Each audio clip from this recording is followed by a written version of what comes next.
અમદાવાદ શહેરમાં પણ ગરમીનો પારો સતત ઊંચે જઈ રહ્યો છે, જેના કારણે નાગરિકો કાળઝાળ ગરમી અને અસહ્ય ઉકળાટનો સામનો કરી રહ્યા છે।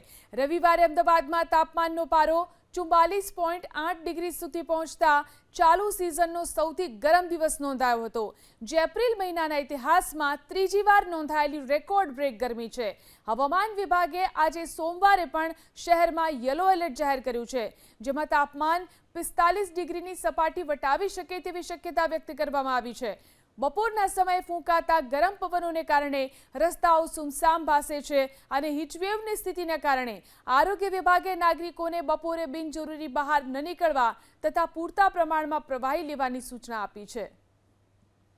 અમદાવાદ શહેરમાં પણ ગરમીનો પારો સતત ઊંચે જઈ રહ્યો છે, જેના કારણે નાગરિકો કાળઝાળ ગરમી અને અસહ્ય ઉકળાટનો સામનો કરી રહ્યા છે। રવિવારે અમદાવાદમાં તાપમાનનો પારો 44.8 ડિગ્રી સુધી પહોંચતા ચાલુ સિઝનનો સૌથી ગરમ દિવસ નોંધાયો હતો, જે એપ્રિલ મહિનાના ઇતિહાસમાં ત્રીજી વાર નોંધાયેલી રેકોર્ડ બ્રેક ગરમી છે। હવામાન વિભાગે આજે સોમવારે પણ શહેરમાં યલો એલર્ટ જાહેર કર્યું છે,